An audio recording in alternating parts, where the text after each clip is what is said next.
నేను ఒక 4-5 రోజుల నుంచి ఒక విషయం గురించి మాట్లాడాలని ఎదురు చూస్తూ ఉన్నా. అయితే దానికి సమయం ఇది సరైందా కాదా అనేది నాకు అర్థం కావట్లేదు. దట్టు అది మాకు సంబంధించింది, మా జాతికి సంబంధించింది, జర్నలిజం జాతికి సంబంధించింది. కాబట్టి కొంచెం ఆలోచిస్తూ మాట్లాడాలా, లేదంటే దీన్ని ఖండించాలా, లేదంటే ఇది ప్లస్సా మైనస్సా అని ఆలోచించిన క్రమంలో ఒకసారి అది చూసిన తర్వాత నాకు మాట్లాడాలనే అనిపించింది. శివజ్యోతి, యాంకర్ శివజ్యోతి, మా తర్వాత మీడియాలోకి వచ్చిన చిన్నపిల్లలు తెలంగాణ యాసతో వార్తలు చదివే ఒక ఎపిసోడ్లో V6లో చాలా పాపులర్ ప్రోగ్రామ్ తీన్మార్ ద్వారా వాళ్ళు పాపులర్ అయ్యారు. ఆ తర్వాత పెద్ద ఛానల్కి వెళ్ళిన అమ్మాయి, ఆ తర్వాత బిగ్ బాస్కి వెళ్ళడం, ఒక సెలబ్రిటీ స్టేటస్తో తను ఒక ఛానల్ నడుపుకుంటూ ఉండడం, ఆ ఛానల్లో వీళ్ళొక మాట్లాడడం, అది కూడా తిరుమల తిరుపతి దేవస్థానం దగ్గరికి వెళ్ళి స్వామివారి దగ్గర ప్రసాదం విషయంలో వాళ్ళు మాట్లాడిన మాటల తీరు మాత్రం చాలా అసభ్యంగా ఉంది. అది ఎవరు అవునన్నా కాదన్నా స్వామివారి భక్తులుగా ఉన్న ప్రతి ఒక్కరూ చెప్పే మాటే. ఎందుకంటే అంటే ఏదైనా జోక్ చేసుకోవడమో, అక్కడ ఏమైనా తెలియక ప్రవర్తించడం అనేది ఏదైనా జరిగినప్పుడు ఇది తప్పుగా భావిస్తారు.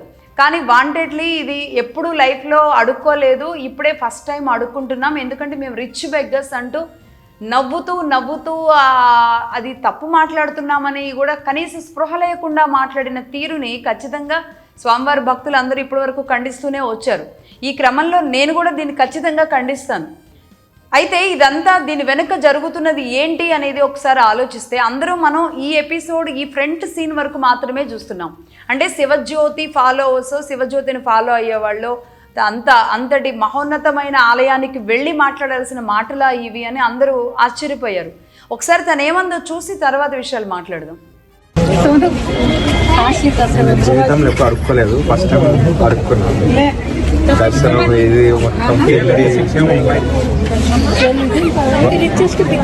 ఇంకా 436 కుబేరులో ఉన్నాయా? 436 తిరుపతి అడుక్కున్నా కానీ బాగుంది గైస్. ప్రసాదం అడుకుంటుండే ఫ్రెండ్స్.